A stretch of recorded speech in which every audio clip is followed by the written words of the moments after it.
Hello everyone and welcome back to the channel. I hope you're all doing well and looking after yourselves. This video is going to be a retrospective review of C.M. Kozeman's 2006 book, All Tomorrows. Now, as you know, this is a book that my channel was essentially founded on, so I owe an awful lot to C.M. Kozeman for that. And like many others, my first exposure to this book was back in what I call the summer of All Tomorrows, which was back in 2021, and that was when a YouTuber named AltShiftX created a overview video of All Tomorrows and uploaded it, and it went viral and got millions and millions and millions of views and got a hell of a lot of people, myself included, into speculative biology and speculative evolution as a genre. Now, we'll talk about a couple of things. So I'm going to do like I said, a retrospective review of the book, and after that we're going to talk about the story and the history, the backstory of my channel, Beware the Q. And that's something that I've not really talked about at length before, but I plan to do it because I feel like it'd be a nice way to cap off 2023 as we are nearly at the end and 2024 is upon us. It'll be with us in about a week and a half, which is scary. Isn't it crazy how time flies? It seems like yesterday that 2020 began, and, me and some people were saying, wow, we live in the 20s now, because it was 2020, and now it's nearly 2024, so that's 4 years that have zipped by, just like that. And a lot has happened in that 4 years, some things that I simply cannot talk about on YouTube, not if I want to keep my monetized partner status anyway, so we'll steer clear of that, but you all know what I'm talking about. But this video is going to be a retrospective, a review, and then a little talk about why I started Beware the Q in the first place. So, let's get started with the review. Now, All Tomorrows seemed to strike a chord with a lot of people. Now, there's a few reasons for this. I think the main reason is that it was, it concerns humans, and we all have, most people, at one point or another have thought about, what's the future going to be like? What are human beings going to become in the far future? How far will we go technologically? What will we look like? How are we going to evolve? How are we going to change? I think most people have thought about that at some point. Some of us think about it more than others.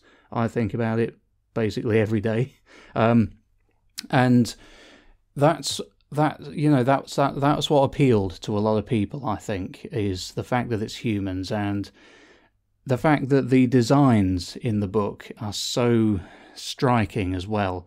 There's a lot of variety there. A lot of them, it's kind of uncanny. You can see the human attributes in there and the humanity, in the eyes of a lot of these things. Well, one that comes to mind is the killer folk. You look into the eyes of the killer folk in that illustration. I'll put it up here so you can see it. It's very, very human looking, but also very animalistic. But it's very much like an anthropomorphized, like a cheetah or a leopard, or it looks sort of like a human big cat in a way, or a saber-toothed cat or something like that. And then you've got other things like, the worms. That's the first, I believe, if memory serves. I think the worms are the very first Q-created future human that you see. Now, I was quite, upon my first reading of the book, because I was reading it on my tablet, swiping to the next page, and there was this picture of these two little, wormy-looking things, and it was like, wow, it tells you before that the Q have done things to people, changed them, modified them genetically, the star people that they conquered. And it's like, wow, this is what they've decided to do. And from there, it gets into some much more bizarre designs, and it really demonstrates the power of this alien species, the Q. And the Q also, a very interesting design that they have as well. That captured a lot of people's imaginations. You can go on YouTube and DeviantArt, and all over the place there'll be animations and drawings of people's interpretation of the Q, or the Q as it's actually pronounced. You know, I called it the Q to begin with, and I just carried on calling it that, even though CM Kozeman has confirmed it's pronounced Q. But you know, in the English language, that Q letter is pronounced Q, so that's just what I go with, and that's what a lot of people go with as well. Not technically correct, but hey, you know. Anyway, you know, the Q have by this point, they've now become pretty iconic, to be honest. And All Tomorrows, I believe it is a really good entry point for people to get into speculative evolution. Now, Man After Man and After Man, 2 books by Dougal Dixon, also Expedition by Wayne Barlow, and, you know, several others probably. They were out long before All Tomorrows. But I feel like, for a lot of people, if Man After Man was their first one that they ever picked up and looked through it, I don't think it would have... I mean, you know, as a parallel, it also concerns the modification and evolution of human beings.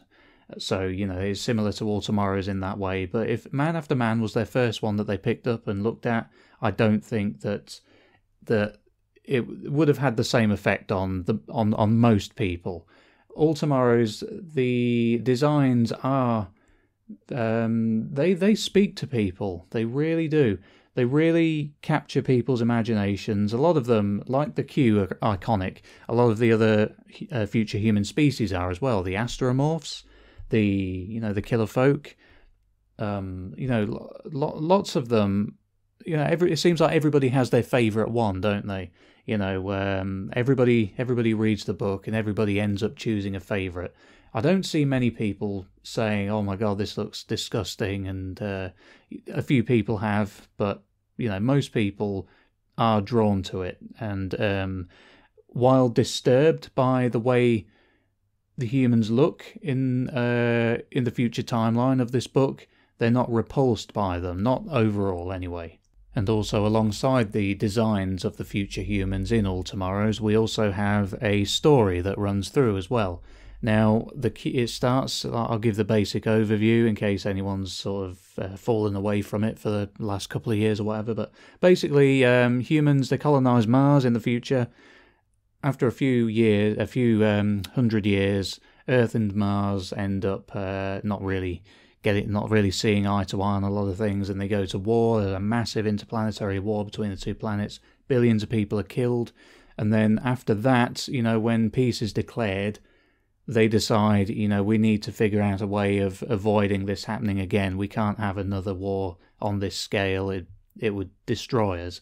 So what they do is they create a new species called the Star People. They're designed to be essentially, you know, much more generally intelligent than Homo sapiens, much more, you know, able to withstand the rigors of space travel, and, you know, better problem solvers, better physically, more resilient.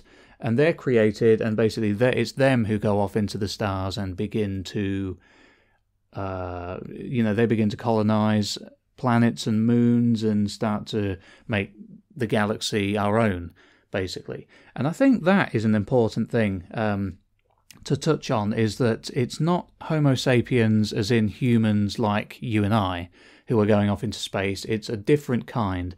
Now, I feel that puts a sort of a safety barrier between what, you know, the horrible things that happen, because, you know, it's like the Star People aren't humans like us.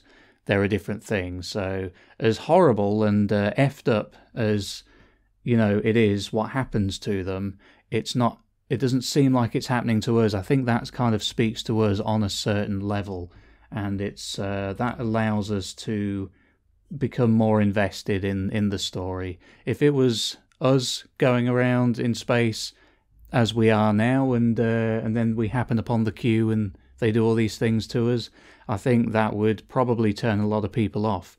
But because the Star People are slightly different to us, that, I think for a lot of people, that kind of adds a little cushion, which makes it makes it feel like it's not so close to home, I guess you could say. It puts a bit of distance between us and what happens, so I think that enables people to deal with it psychologically a bit easier. You know, that's just my theory anyway. It might not be that, but that's just a conclusion that I've drawn after reading it and thinking about it for a while. But anyway, back to the... Sorry, I was giving an overview of the story, wasn't I? So yeah, we meet the Q, and then the Q are religious fanatics, basically. They consider themselves they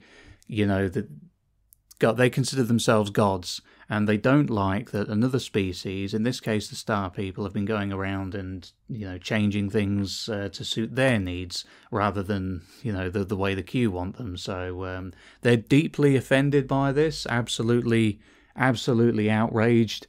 And so they go to war with the Star People, they conquer them, and decide to change them, take away their sapience, and basically turn them into animals, using, the Star People DNA as a base genome from which to do this. And that's where you get these strange initial creations, the worms, the swimmers, the predators and prey. I'll put some pictures up so you can see them. You probably, if you're watching this video, you are more than likely familiar with them anyway, but, just for the sake of ease, I'll put them up here so you can see what I'm talking about.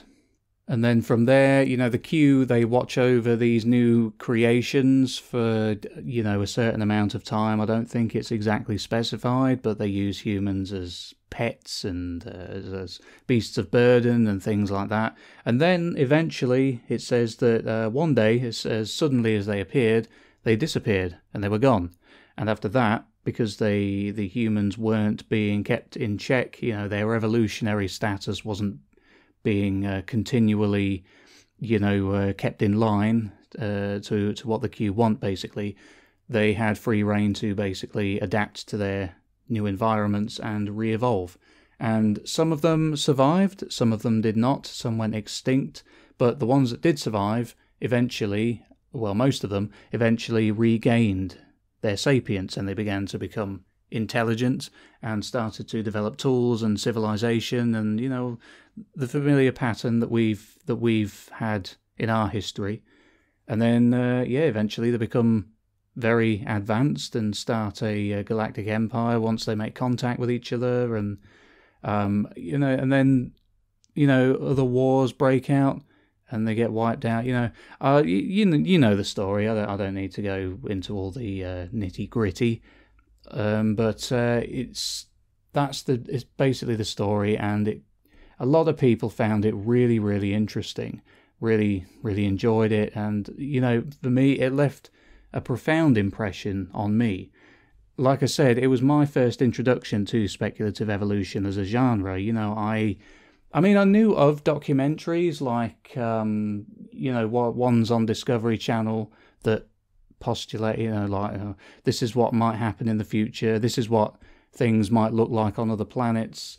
But I never knew there was really a name for the genre as a whole. I thought it was just like the odd book or the odd documentary here and there. I just considered it like science fiction. And it wasn't until, reading All Tomorrows and then deciding to look into, see if there were any similar books. And that's where I found out about Man After Man and Expedition and Last and First Men and things like that.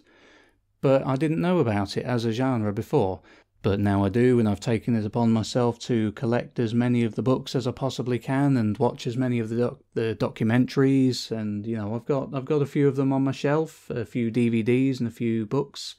I was able to get a copy of Man After Man, and I think, funnily enough, Man After Man, if you look for it, is very rare and it's very, very expensive. And I've seen a few people say that the reason it's so expensive now is because of All Tomorrows. It became like a lot of people, once they'd read All Tomorrows, they wanted to find, like me, they wanted to find other books that were in a similar vein, and Man After Man was one of them. But because it was so rare, that interest in All Tomorrows pushed the price of Man After Man up.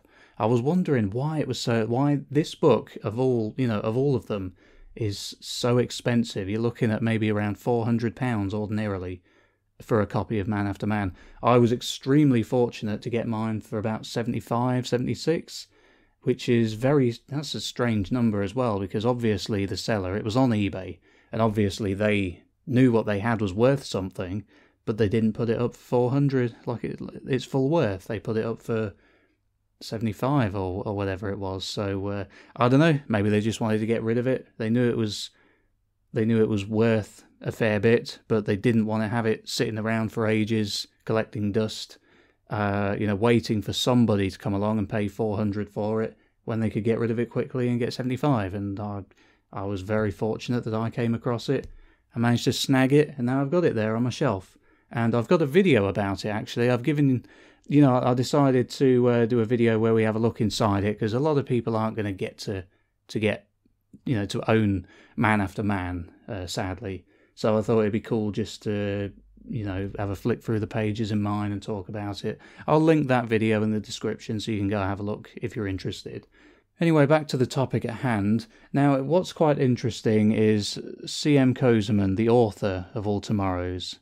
He has stated before that he finds it cringe, and he was embarrassed by it, and he almost disowned it, which is it's a real shame. I mean, I understand it. Like, I understand making something, other people would respond well to it. Like my channel, for example, I've got over 60-something thousand subscribers now. But I look back on some of my old videos and I cringe so hard. It's like really embarrassing, like some of the choices I made, like, the musical choices or my delivery, things like that. And so I do understand making something. Obviously, it's not quite the same as what he's done, because he created this from scratch.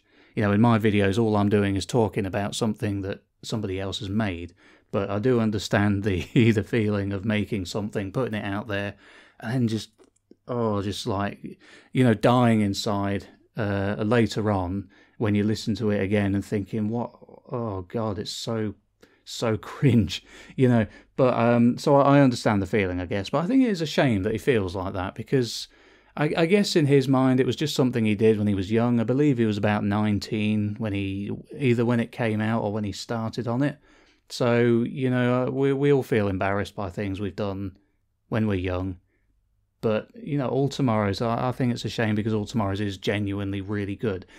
And luckily, we'll actually be getting a redux, a rewrite of All Tomorrows by the author at some point in the future. I'm not sure exactly when that's happening, but, if you're signed up to his Patreon, he does occasionally put up some artwork or some passages of the new updated version on there that you can read and get a sneak peek. Go and become a patron of C.M. Kozeman's, and you'll get to see all this stuff. He's a really good guy, and he's he was kind enough to give me permission to do my audiobook reading of All Tomorrows. He could have easily said, no, that's my intellectual property, you're not allowed to do anything with it, but he's always been very, very accommodating, and he's always given permission to do things, even things on, stuff that he puts on his Patreon.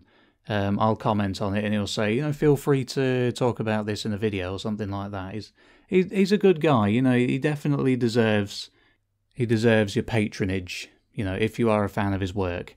I think he did All Tomorrows. He's doing an updated version of All Tomorrows. He also has his main, I think is his main project, is another Spec Evo one called Snyad. Now, I'm not that familiar with that one, to be honest, really only for the reason that it's not in book form.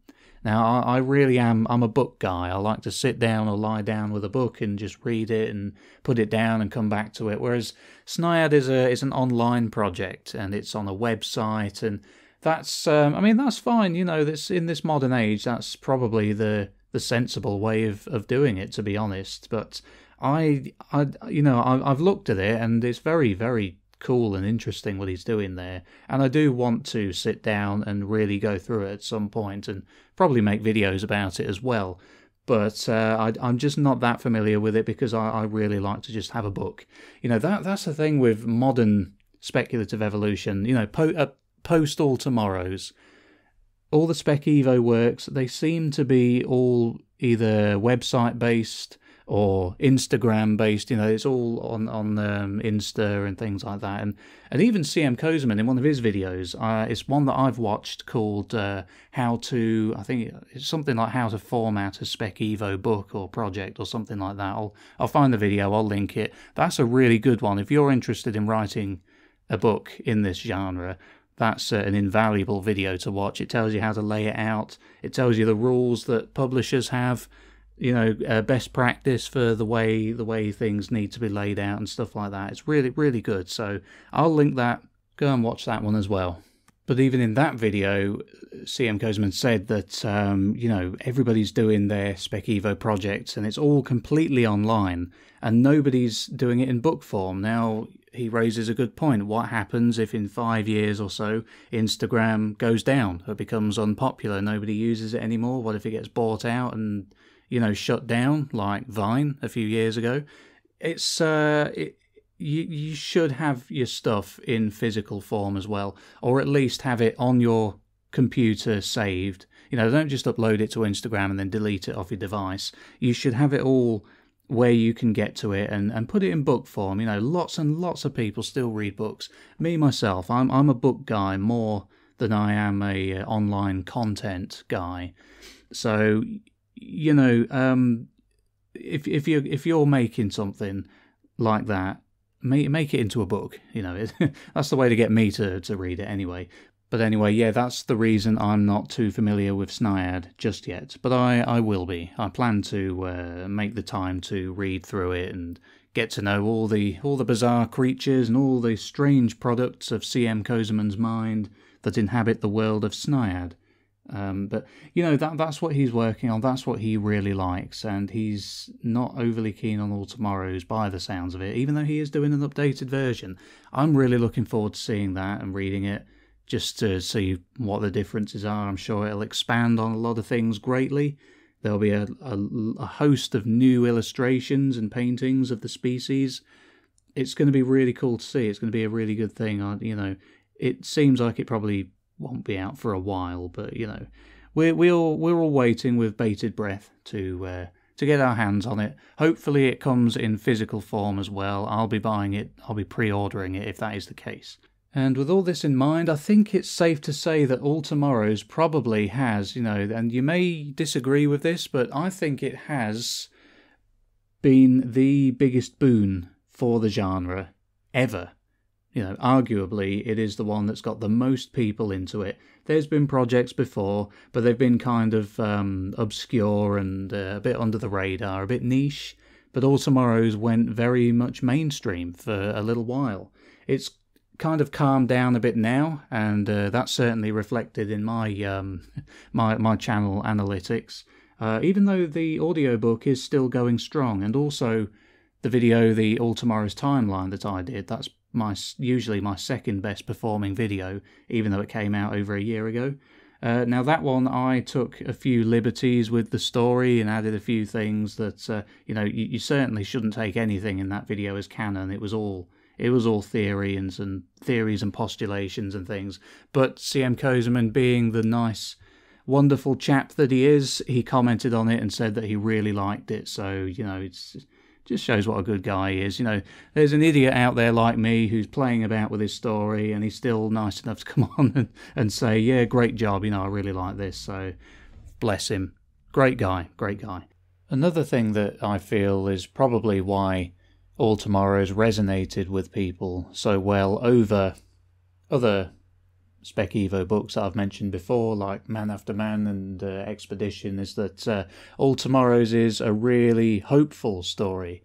You know, despite everything that the human race goes through, all the bumps in the road, you know, everything the Q does to them, and then all the having to regain the sapience, and you know, eventually what happens with the gravital at the end, and everything that the human race goes through in this story, there's always hope, and there's always, it's a testament to humanity's adaptability and, you know, the ability to change and to deal with things and to confront things head on, and not just take everything lying down. You know, it's a real stark contrast to other books. So, for example, Man After Man. I've talked about this before. I won't go into it too heavily because you already probably know my feelings on it, but it's got a real strong anti-human bias.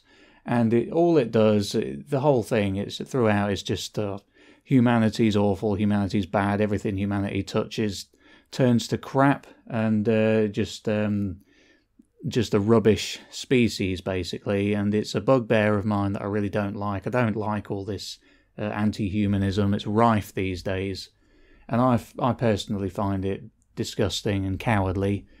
And a similar sort of thing happens in Expedition with Wayne Barlow, though I'm a little bit more forgiving of this one because it's only at the end. But again, throughout, it's not really a hopeful story or anything like that, because it talks about how humans have destroyed Earth, basically. But all throughout, it's not bashing you over the head with this anti-humanism the way Man After Man does, but it's got like this constant sort of... So, the observer of the story is on another planet, Darwin 4, and is observing all these strange and exotic alien species on this planet. And throughout, there's kind of like this undercurrent of like not trashing human beings as such, but it's more like a sort of slapping your hand saying, "Don't touch, stupid human, you're useless, you can't do anything right. You need these this Imad, this alien species that's quote unquote saved us at the beginning of the story. We need them to do everything for us. Don't you dare touch those alien animals, silly human, because you'll just destroy them as well." It's it's got that running through it, and All Tomorrows doesn't have any of that. It doesn't try to force people to hate themselves and hate their species, basically. All Tomorrows is much more hopeful and doesn't try to tear us down at every opportunity the way the other two previously mentioned books do. Now, that's, I think I've said everything that, I really should make more notes before I do one of these rambly videos, because I end up forgetting to say half the things that I'd like to say.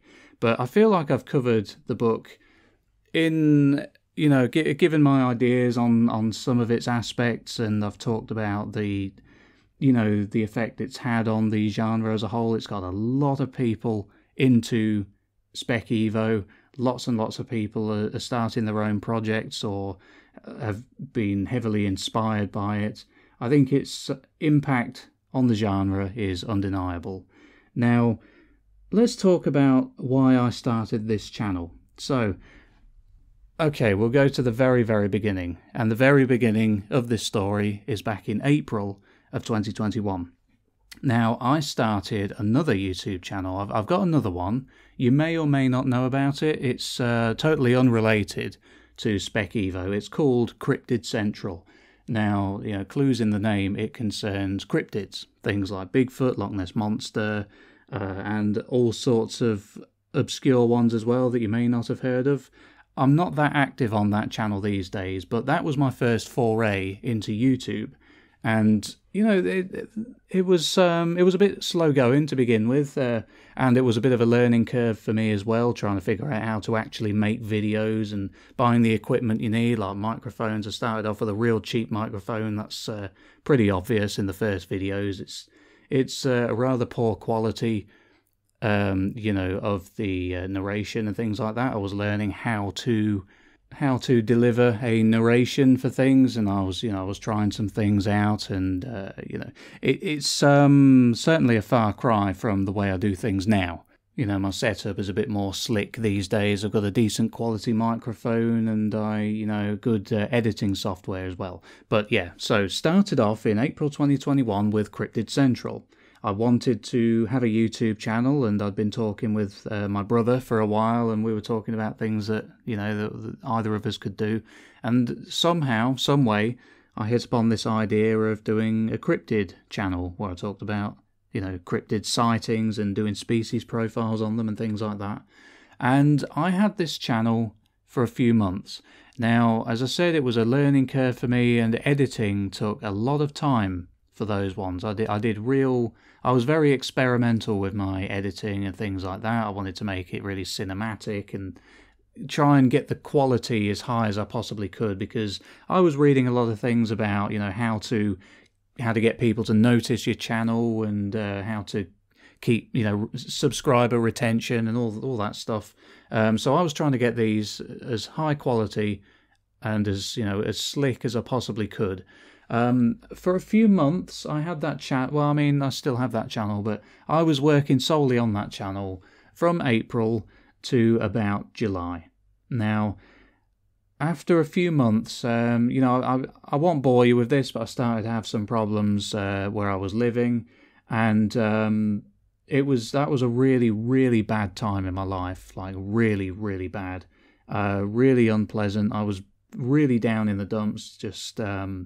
I just had a horrible living situation, and eventually I decided that I just couldn't stand that anymore. So I moved, and I moved into a room. I rented a room on the other side of town. And after moving into that room and packing up all my stuff from the old place and getting in there and getting all my stuff, where I needed it and everything, I was exhausted. I was really tired. I was just so drained, because I was at work and I'd also just moved and had come from a real crap kind of situation as well. So I was exhausted. I was so tired. I was really, really tired, but I wanted to make YouTube videos. But I was just too knackered to do anything on Cryptid Central, because it meant writing, editing, recording, and all that stuff that you really don't want to be doing if you're just absolutely like exhausted. So I was lying on my bed one day, and I was just browsing YouTube, and this thing had been recommended a few times, like it was recommended to a lot of people, called All Tomorrow's The Future of Humanity. It was a video on YouTube by Alt-Shift-X. So, I didn't have anything else to do. It was a day off work, and I was just sort of chilling out in the room. So I decided to put this video on. It was about 40 minutes. I thought, yeah, I'll watch this, and then I'll have dinner afterwards, just thinking it would be a little bit of entertainment until it was dinner time. But then, I watched it, and I watched the whole thing, and I was absolutely I was blown away by it. It was such a weird story, and it was so interesting. It was so different to anything that I'd read before. I was expecting a fairly bog standard kind of sci-fi, I assumed every, in the thumbnail that you can see here, I just assumed all these things were aliens. I didn't realise they were future versions of humanity. So, I just thought it was going to be people, coming, being at odds with some alien species or something like that. I didn't really know what I was in for. But then at the end of the story, I was like, wow, I mean, it was so strange and so interesting and so unique. So, after that, I looked in the description, and it had the download link for the actual book. And I was, oh yeah, I've got to read this, and I ended up putting off my my dinner for a few hours, because I downloaded All Tomorrow's and read it cover to cover.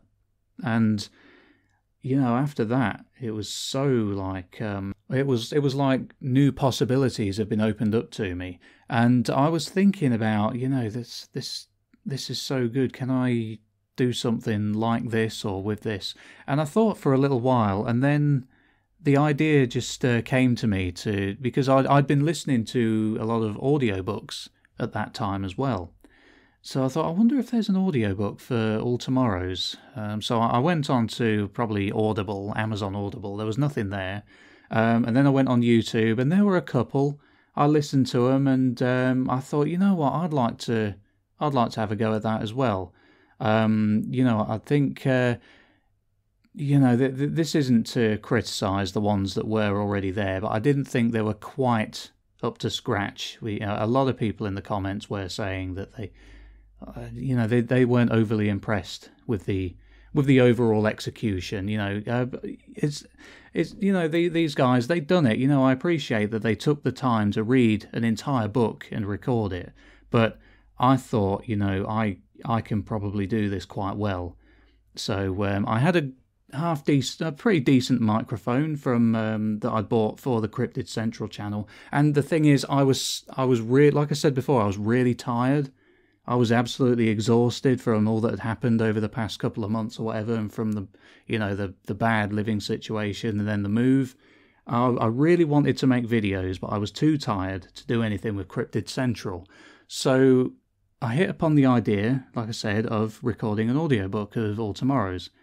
I thought, yeah, you know what, I'll start a second channel. I'll record this book.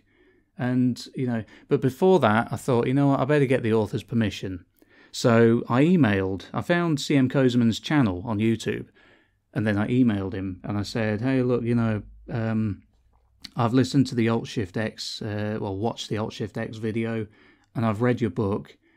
Can I get your permission to record an audiobook version for YouTube? And I was sort of, I thought either he'd say no or he'd just not reply at all. But within a day, he replied. And he basically said, yeah, go for it. You know, that's fine. Which was, you know, that's so nice of him. You know, it's something that he wrote. It's his thing. And he lets other people kind of use it in whichever ways they want. So I started recording the audiobook for All Tomorrows, and I uploaded it in parts. I think I did it in 10 separate videos, which I then stuck together into the full audiobook video, the 2-hour one, which is my best performing video ever. And the response to it was really good. To begin with, you know, it got low amount of views and stuff, but I think I was kind of riding the wave of the Alt-Shift-X the video that he did, and that got everybody's attention focused on this book. And it got some probably got recommended after that book, so I got a few views here and there, and people were, you know, all the comments were pretty complimentary. And then, you know, I recorded that in its 10 parts and then uploaded the full version. And that was up for a little while, maybe a week or so. And then, you know, more good fortune came my way. And basically, there's a YouTuber called Altiori. And she, you know, she's got a real big channel, a real big following. And she was kind enough to comment on my video with, you know, with positive, it was a very positive comment. She was very, very nice. And then she was also nice enough to do a community post linking the video. And that got all of her, probably at the time, more than 200,000 subscribers noticing it. And I noticed a huge wave of people coming in after that. So, you know, I owe CM Kozeman a lot. I owe Altiori a hell of a lot as well. So thank you to you, Altiori, for recommending my video. And that got lots and lots and lots of people interested, and people started pouring in and watching the audiobook. So that started doing really, really well. And then after that, let's see, I'm trying to remember what happened next. So basically, it got to, I'd uploaded the full 2-hour audiobook video, and then I was thinking, you know, what do I do now? You know, I've read the book. And, you know, taking inspiration from some other channels, you know, ones that do, like, you know, they talk about theories and things of films like Alien and Predator. A couple of examples of those are one called Acid Glow and another one called Croft Talks About Movies. And they sort of make videos of, like, you know, why does the alien have this? Why did the Predator do that? Why did Ellen Ripley, you know, why did she do this and things like that? It was theory videos, and I found that really interesting. And I thought, you know, maybe I can do something along those lines with All Tomorrows. So, and the first video I did after the audiobook was the Q Explained, because these channels also did species profile videos on the different species and things in movies, and I thought that was a good idea, so I did the Q Explained, and that one did really well too. And then I started basically following that format, doing the Astromorphs Explained, the Snake People Explained, you know, etc. And all these videos started to do really well. But then I decided to go into theories, so and these are the ones that, you know, you'll recall earlier I said that you go back and look at a lot of your stuff that you did at one point in the past, and it makes you cringe so hard. And basically all my theory videos make me cringe, because it's just like I was just doing them just to make videos, to be honest. I wasn't brave enough to step outside of All Tomorrows yet. So I did some theory videos and species profile videos, and yeah, they all seemed to do pretty well. Eventually the channel got monetized, and the rest is history. But then it came to the point where I'd done all the species from All Tomorrows. I'd made all the species profiles and all the theories and everything. And I was starting to worry, to be honest, because I was thinking, what am I going to do now? I can't think of anything else to talk about. With this book, I've done all the species. What do I do? And then out of the blue, I got an email from an artist named Justin Curry, and he said, I'm an artist and I'd like to make some art for your channel. Basically just a nice friendly email like that. And I replied and I said, just send me some samples of what you got. And he did, and he sent me a picture of that very first. So, you know, if you've seen the All Tomorrow's Revelations videos from a little while ago by the artist Justin Curry, that first one of the queue is what he sent me, and I was like, wow, this is cool. So, you know, it was a blessing, really. It came just at the right time when I needed something, because I really didn't know what to do. I thought maybe I just wasn't going to be able to carry on with the channel because I had nothing else to say. But then he started sending me artwork, and I made the videos based around that. They got really good views as well. So, you know, he is an excellent artist, to be honest. And he's got his own channel now. It's called Fear the Future. I'll link that in the description too. You know, that lasted for a little while. I think we did 7 or 8 videos on that, but eventually we had a bit of a disagreement. I won't go into it, but you know, then it just sort of transpired that he couldn't do the art anymore, so it ended up that ended up finishing. And you know, after that was a real like, oh, what do I do now? Because you know, then I thought maybe I could find another artist or something. But then, you know, I just had a bit of a think. And I decided, you know what, now is the time to move beyond All Tomorrows. I've said all I can say about it. I've talked about it to death. I've done every species profile. I'm going to have to go and do something else. And I'd been planning to do an audiobook version of Dougal Dixon's Man After Man for a long time, but I just didn't have the...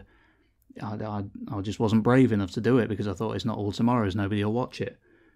Then, but you know, at this point I was at a bit of an impasse. I didn't have anything else I could do, so I thought, you know what, I've got to make videos.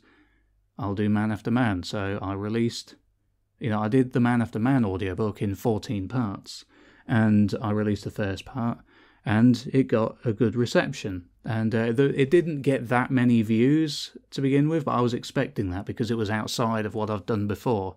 And YouTube works in a really funny way, you know, it pigeonholes you, you know, to your own detriment as well. If you do something that isn't exactly like what you've done before, it just doesn't recommend it to anyone because your subscribers haven't watched anything like that according to its algorithm, which is stupid. You know, you think it would just recommend it to people that have watched similar things. That would be the sane way of doing it, but no, the algorithm on YouTube is rubbish, in my opinion. But anyway, I started the audio version of Man After Man, and eventually released a full version of that, and that was about 5 hours long, and that one did really well as well, and lots of people... I think I did much better in that one than I did in the All Tomorrows audiobook. I was... You know, in the All Tomorrows one, for some reason, you know, I thought it would be a good idea to have kind of a low-pitched drone in the background. In my mind, I was just doing that to create a sort of atmosphere and get people into, you know, because it had the sort of atmospheric, spacey, kind of nebulous sound that I thought would go really cool. Some people like it. some people, a lot of people don't even mention it, but there are a noticeable amount of comments saying, "Oh, what's that high-pitched whine in the background?" And I do wish I hadn't put that in there, to be honest. It would have been better if it was just silent background and me talking. So I learned that lesson from the complaints from that one and didn't do that in Man After Man, and I think arguably that is, I did perform a lot better in that video.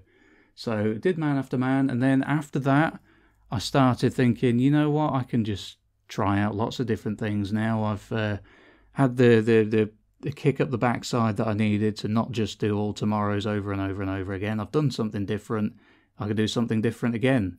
And I think it was at this point I had a video on something called Shakara. Now I'm just going to look through my list of videos just to make sure I've not missed anything out. You know, from the jump from Man After Man to Shakara. There could be something else there. No, so okay, so I finished the Man After Man audiobook, uploaded that, and then I did a couple of short story audiobooks, and they did reasonably well. But then I had a big hit with a video called The Ultra-Violent Universe of Shakara. Now, Shakara is a comic book from the, you know, it's a magazine from my country called 2000 AD. Now, 2000 AD is also the magazine where Judge Dredd originated, so that's one you've most likely heard of, but it also had lots of other ones as well, and it had one called Shakara, and I thought that was really interesting. I came across it on Amazon, what do you call it, where you, Kindle, Amazon Kindle. I found it, downloaded it, read it. I thought it was really cool because it had a lot of really cool alien species in it and a really interesting opening. So, you know, it's got this sort of gruff, you know, tough guy astronaut who you think is going to be the main protagonist, but he gets killed straight away, and then it's this really weird-looking alien thing called Shakara who ends up being the main antagonist, and it was threw me for a bit of a loop. But, you know, and then that video, it just did extremely well. That was my best performing video for a long time. I don't know why exactly. It's so random how some things just end up performing, you know, way beyond expectations. So after that, I just decided to be really just do whatever, really, just all sorts of crazy things. So I started doing videos about Oddworld, the old Oddworld games, and then I did Godzilla. Then I did one on Cosmic Safari, which I've been talking about recently, and then, like, you know, Turok games, and I tried some mythology type things like Minotaurs and Griffins. That kind of thing has done really well for another YouTuber who you may know of, called Thought Potato. Now, these days he seems to do a lot of things like werewolf biology, vampire biology, stuff like that. So I was taking some cues from him at the time by trying these things out, but they didn't do so well. And I was getting a bit nervous again by that point. Well, that's all this channel does, is cause me stress, I tell you. But after that, I was thinking, what should I do? What should I do? And then I had to go back to All Tomorrows, because that was what performed really well on my channel. So I put my All Tomorrows previous species profile videos together, and that did really well. Then came the All Tomorrows timeline, and I did all those, and they did really well as well. And, you know, I was by this point, I was starting to get a bit like, you know, am I just only going to be able to do All Tomorrows if I want to do well? You know, I started to get a bit down because of that. But, you know, I thought, you know, I'm just going to have to push on and do different things. So I started doing Man After Man species profiles. And again, they didn't do that well, but I think I was lucky by this point, because the All Tomorrow's audiobook and the timeline video, the full one that's about 2 hours long or so. Oh no, sorry, it's about 1 hour and 18 minutes long. They were doing really well and generating consistent money. So I was able to just do whatever, really, because they made the money, and just getting videos out like 1 or 2 times a week was enough to keep the algorithm noticing those prior long videos. So that was a good position to be in, actually. And after that, I started doing some H.P. Lovecraft short stories, and then a few other short stories that did quite well. And then we came to, the era that we're in now, which is the rambly, unscripted, low-quality era that we're in at the moment, but which will be ending shortly, I promise you. I'm going to start doing scripted, edited, well-put-together videos again soon in the new year. I just had to do these unscripted ones because I was so pushed for time, because we've just moved into a new house, and I've been doing DIY and things like that. But, in the new year, we're going to be getting some good video. We'll be doing things like species profiles on The Future is Wild and Expedition by Wayne Barlow and things like that, and, carrying on with the Man After Man species profile videos. And, it's going to get a lot better. I'm going to go back to my roots, I guess you could say. Not all tomorrows related, although I will talk about it every now and then, because how can I not? It's what this channel was founded on, and it's what a lot of people want to see. So I will mention it, and when the new version comes out as well, I will start making videos about that too. But, it's going to be all different stuff. It has to be different stuff, because I can't just keep flogging a dead horse, as they say, with all tomorrows. Even though I owe it everything, basically. It was what got me noticed on YouTube, properly noticed. If I hadn't found All Tomorrows and I'd just carried on with the cryptid channel, chances are I would still be working for an employer and only being able to do a bit of YouTube in my spare time when I wasn't working my arse off at some job. But, because of All Tomorrows, because of CM Kozeman, because of Beware the Q, I was able to quit my job and make a good income just from YouTube, and it's opened up so many doors for me. It's allowed me, more freedom than I ever thought I would ever have. So, I owe it everything. A big thank you goes out to CM Kozeman for writing this book in the first place that allowed me to quit my job. Now, look, as much as I owe All Tomorrows for the success of the channel, like I said, I can't just be the All Tomorrows guy. I feel like maybe at the beginning when I named the channel Beware the Q, maybe that was a mistake. Maybe I should have given the channel a more broad name. So, you've got Curious Archive, you've got Thought Potato.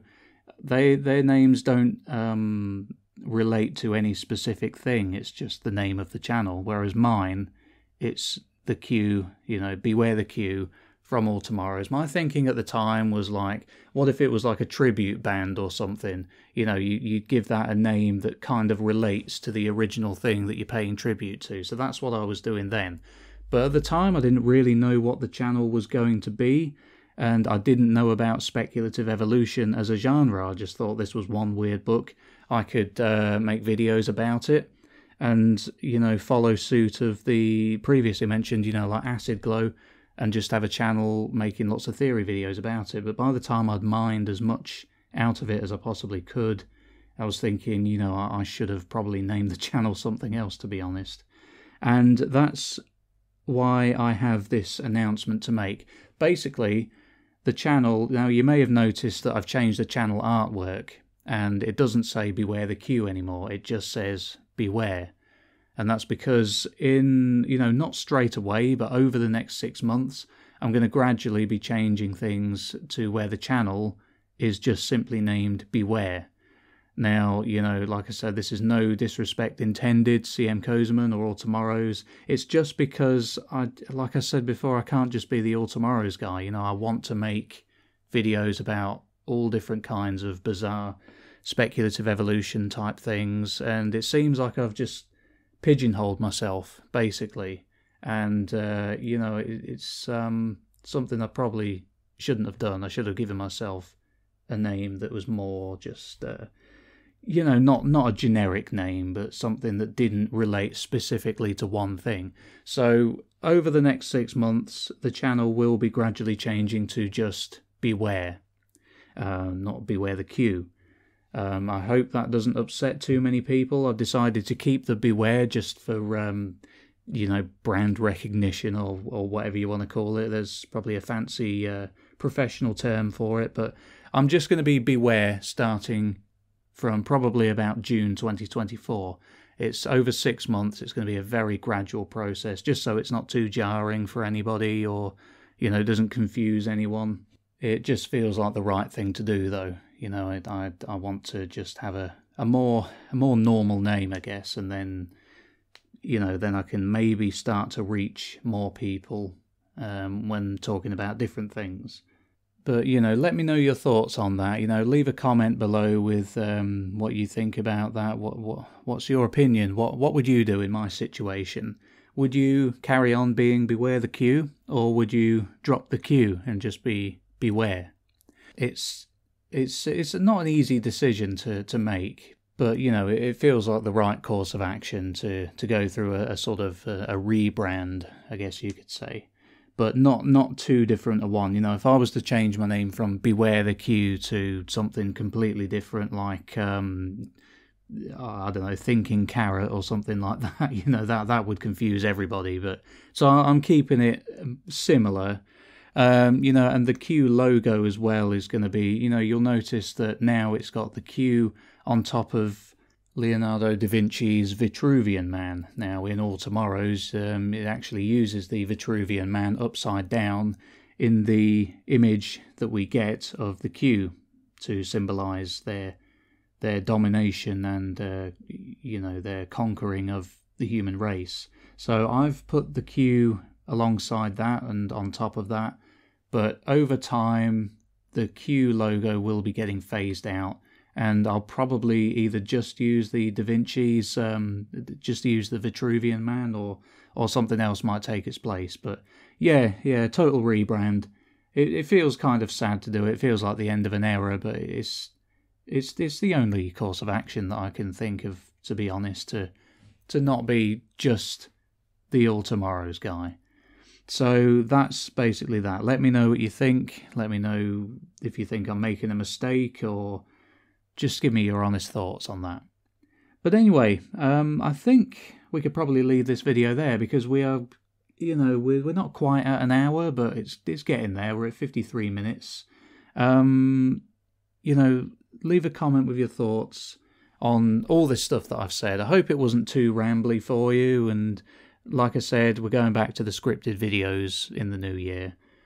So, you know, don't forget to, you know, leave a comment, hit the like button, share this video around. If you haven't already done so, then become a subscriber, or become a patron if you're feeling generous on Patreon, or become a member on YouTube. You know, all the links are down there below. Yeah, this has been Beware, and I'll see you in the next video. Take care.